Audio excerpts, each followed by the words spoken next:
یہ بیعت نہیں ہے، یہ سودا ہے دل کا۔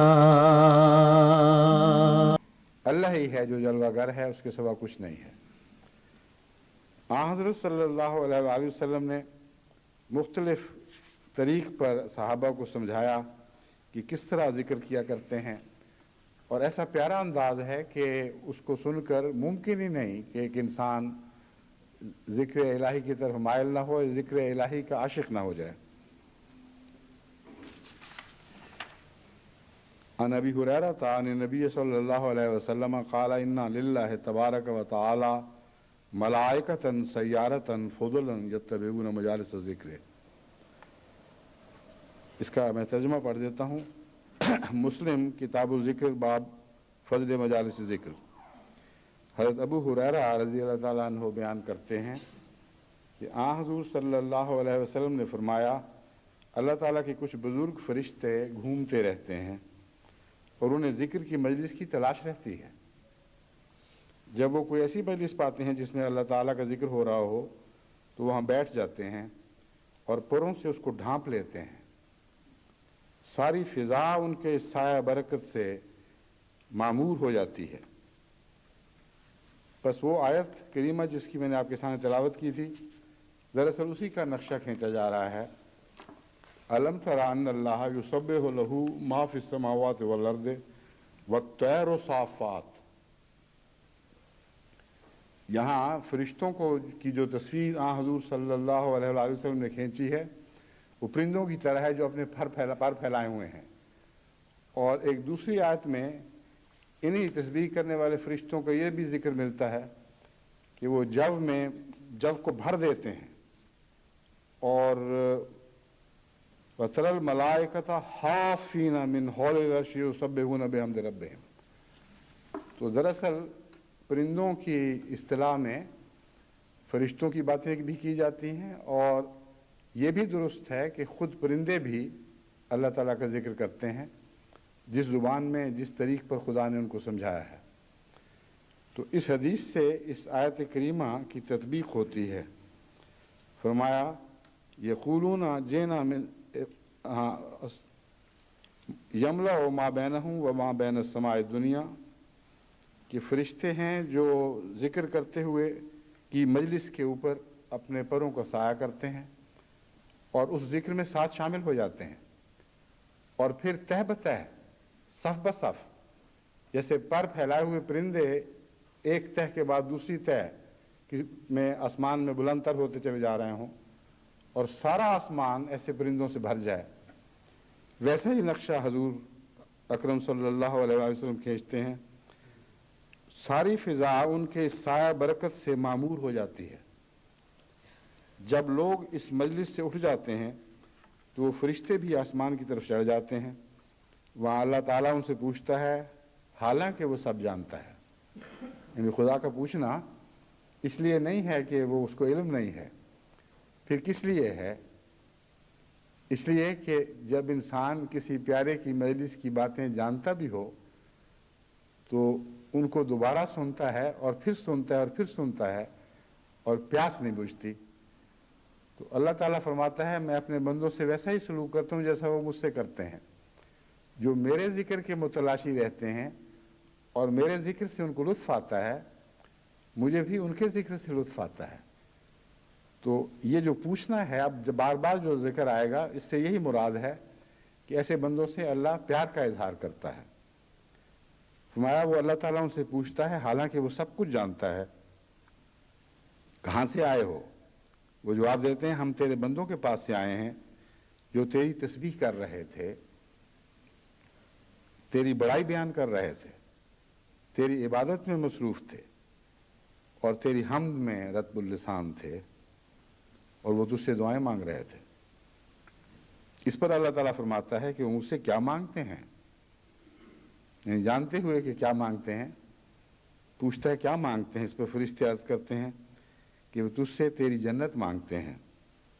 اللہ تعالیٰ اس پر کہتا ہے، کیا انہوں نے میری جنت دیکھی ہے؟ فرشتے عرض کرتے ہیں، اے ہمارے رب، انہوں نے تیری جنت تو نہیں دیکھی۔ اللہ تعالیٰ فرماتا ہے ان کی کیا کیفیت ہوگی اگر وہ میری جنت کو دیکھ لیں۔ پھر فرشتے کہتے ہیں وہ تیری پناہ چاہتے ہیں۔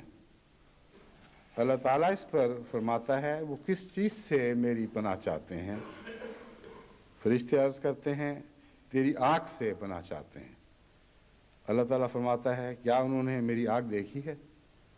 فرشتے عرض کرتے ہیں دیکھی تو نہیں۔ خدا تعالیٰ فرماتا ہے ان کا کیا حال ہو اگر وہ میری آنکھ کو دیکھ لیں۔ پھر فرشتے کہتے ہیں وہ تیری بخشش طلب کرتے تھے۔ اس موقع پر رسول کریم صلی اللہ علیہ وسلم نے فرمایا اللہ تعالیٰ کہتا ہے میں نے انہیں بخش دیا اور انہیں وہ سب کچھ دیا جو انہوں نے مجھ سے مانگا، اور میں نے ان کو پناہ دی اس چیز سے جس سے انہوں نے میری پناہ طلب کی۔ اس پر فرشتے کہتے ہیں اے ہمارے رب، ان میں فلاں غلط کار شخص بھی شامل تھا، وہ وہاں سے گزر رہا تھا، ذکر کرتے ہوئے لوگوں کو دیکھا تو تماشبین کے طور پر ان میں بیٹھ گیا۔ اس پر حضرت صلی اللہ علیہ وسلم نے پھر فرمایا کہ اللہ تعالیٰ جواب دیتا ہے میں نے اس کو بھی بخش دیا، کیونکہ یہ ایسے لوگ ہیں کہ ان کے پاس بیٹھنے والا بھی محروم اور بدبخت نہیں رہتا۔ اب ذکر الہی کا بیان اس سے بہتر تصور میں نہیں آ سکتا، ایسا بیان جو ذکر الہی کی محبت پیدا کر دیتا ہے، دل اس سے پگھلنے لگتا ہے۔ اس میں خاص طور پر یہ بات پیش نظر رکھنی چاہیے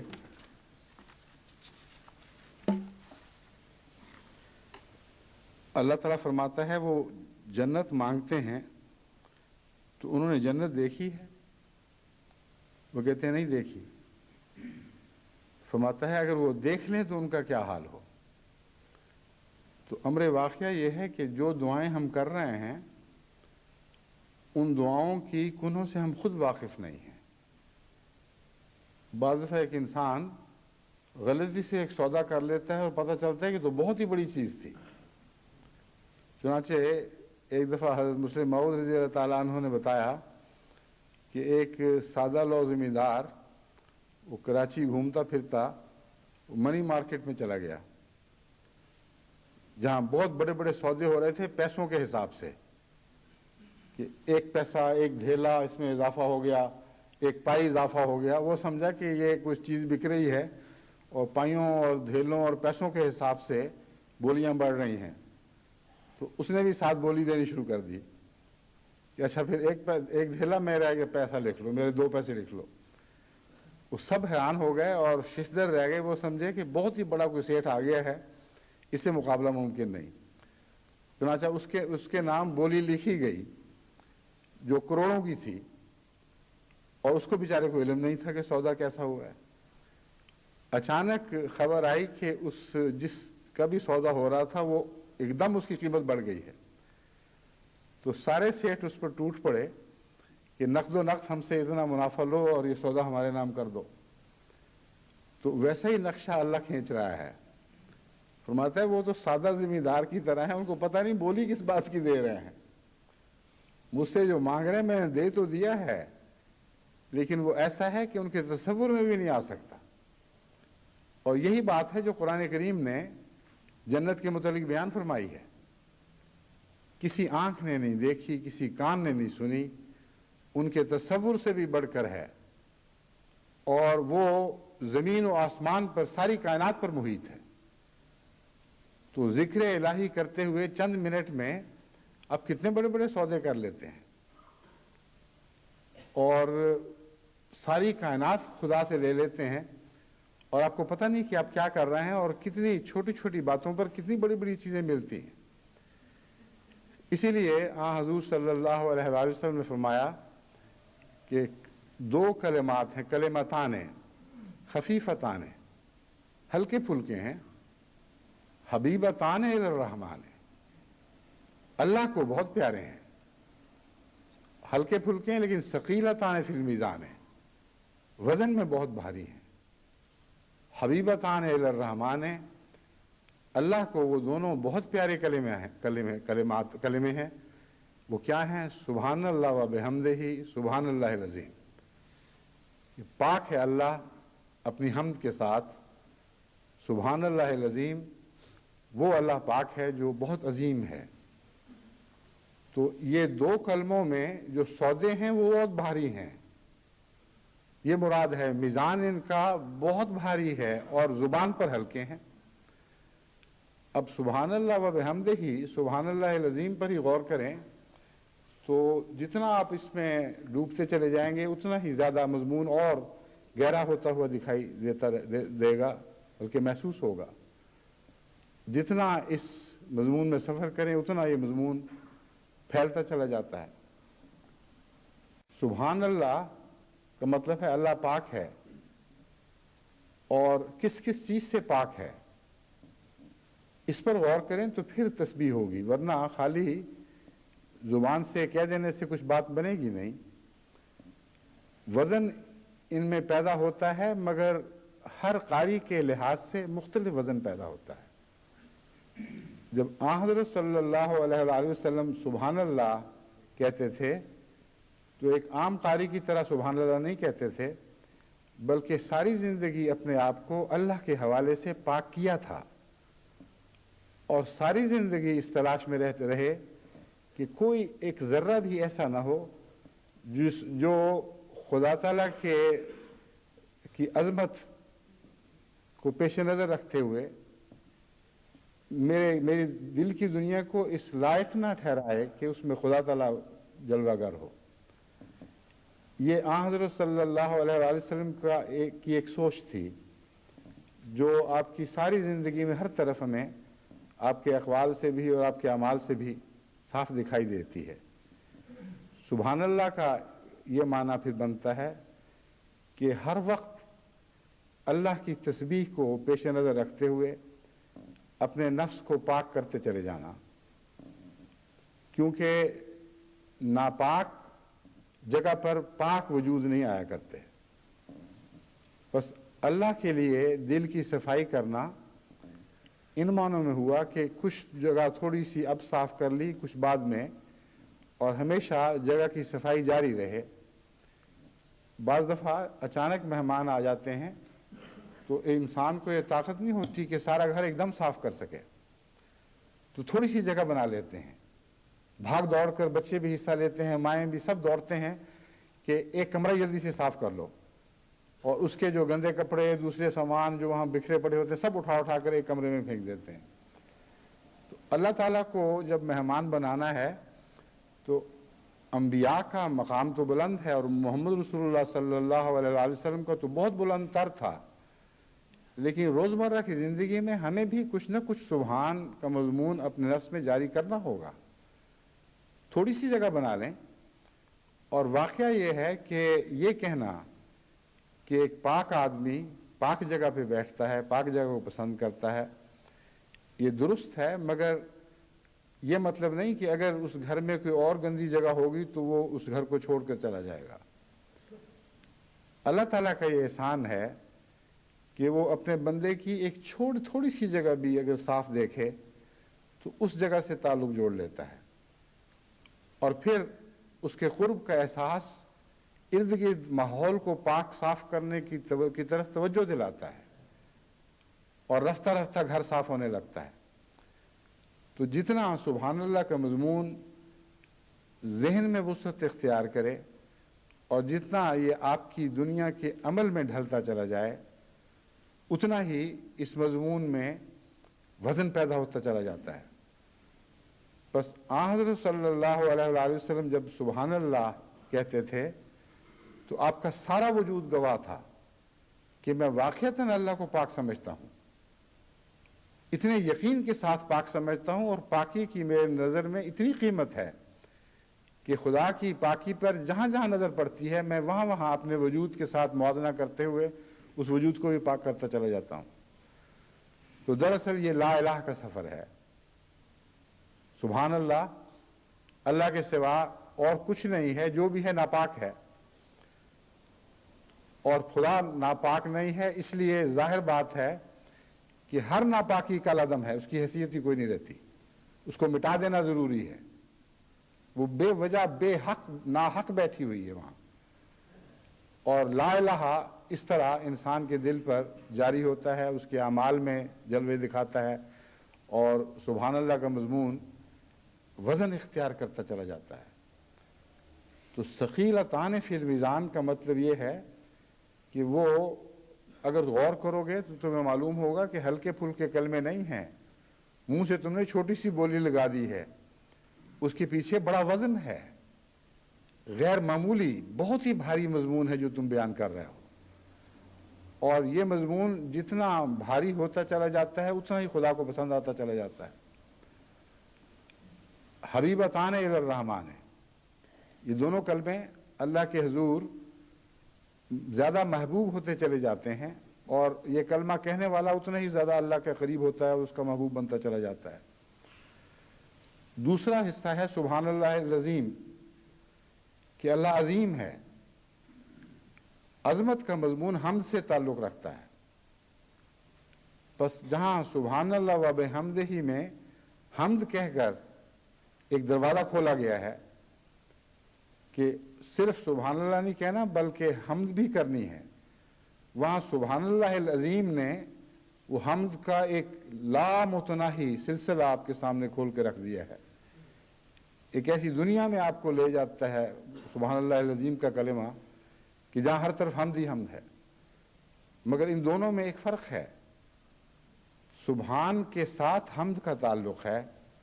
سبحان کا مضمون جتنا بڑھتا ہے اتنا ہی حمد کا مضمون ساتھ ساتھ پیدا ہوتا چلا جاتا ہے، اور یہاں تک کہ آپ کی دنیا صرف حمد کی دنیا رہ جاتی ہے، اور وہ دنیا ہے جس کا ذکر ہے سبحان اللہ العظیم میں. بعض لوگ یہ بعض دفعہ کہتے ہیں کہ اللہ تعالیٰ کو اعظم نہیں کہا گیا، حالانکہ اکبر کہا گیا ہے، اور دوسری جگہوں پہ خدا تعالیٰ کا سب سے بڑا ہونا، سب سے زیادہ علم والا ہونا، سب سے زیادہ اپنی دوسری صفات میں تمام دوسرے بظاہر صفات میں مشابہ لوگوں سے آگے اور برتر ہونا، یہ مضمون نظر آتا ہے.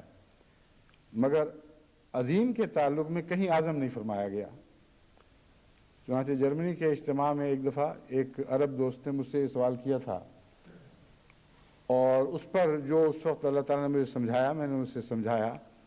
بعد میں مزید تحقیق کی تو پتہ چلا کہ لفظ عظیم میں جو عظمت پائی جاتی ہے وہ لفظ اعظم میں نہیں پائی جاتی.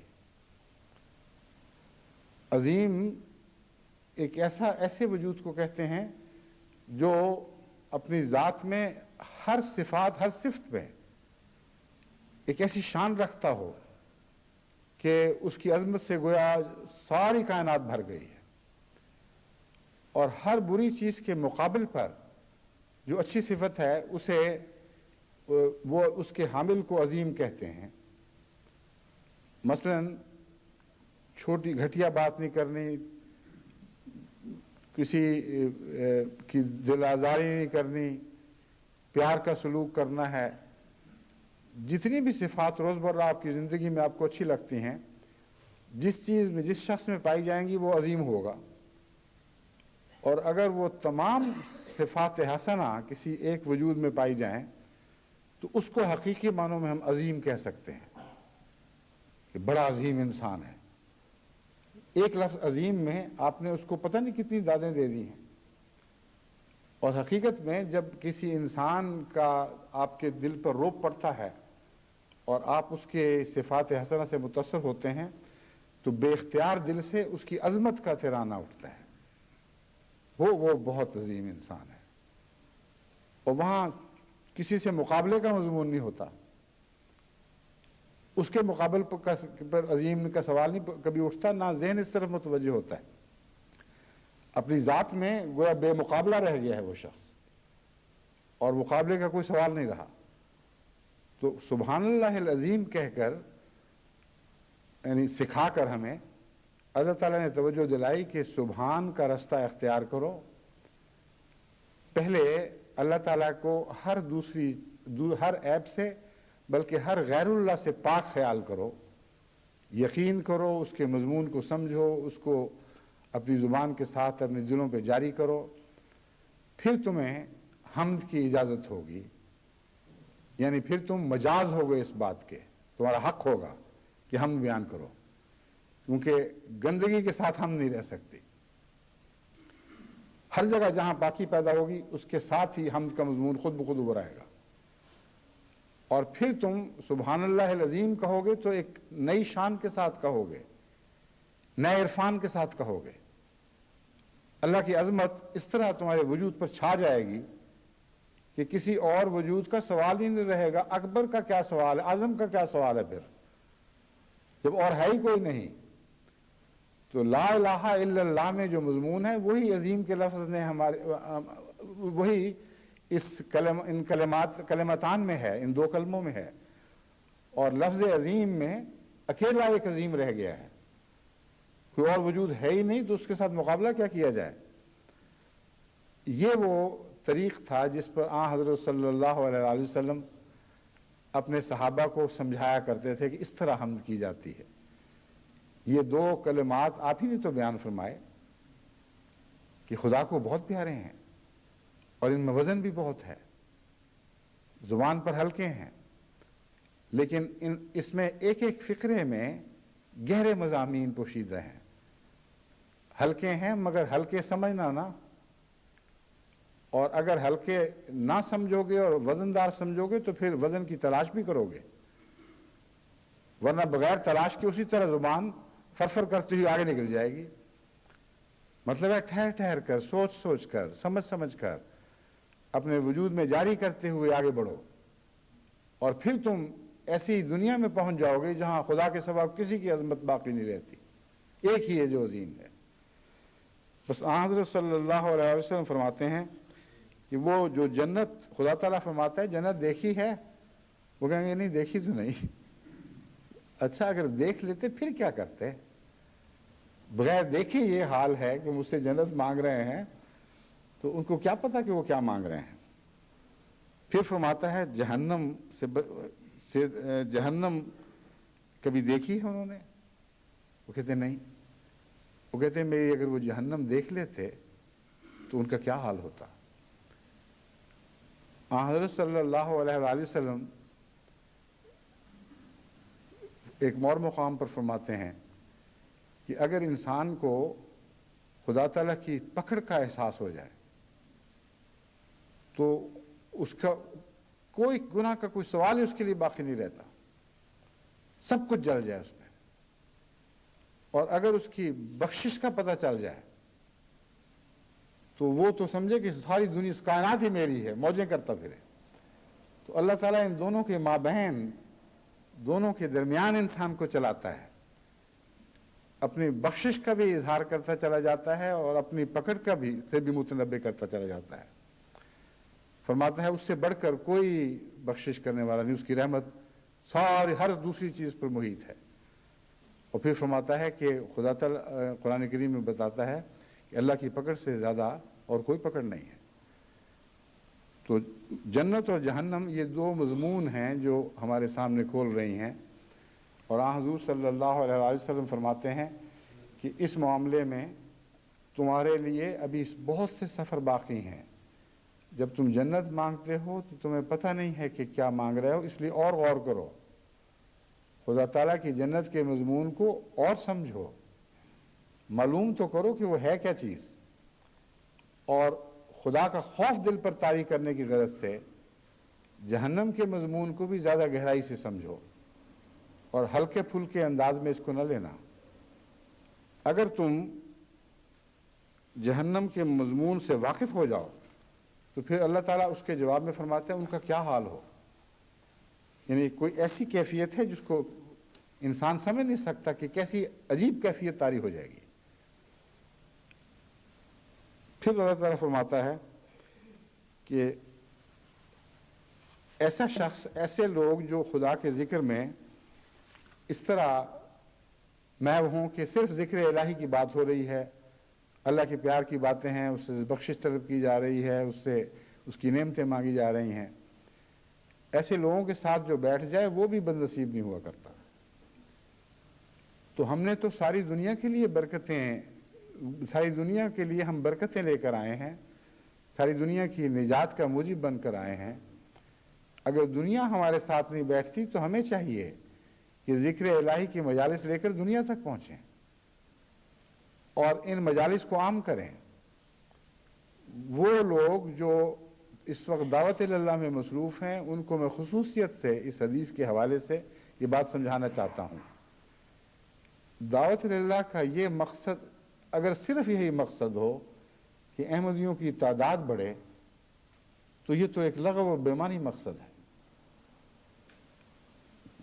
اللہ سے محبت کرنے والوں کی تعداد بڑھانا مقصد ہے، خدا کے ذکر کرنے والوں کی تعداد بڑھانی ہے۔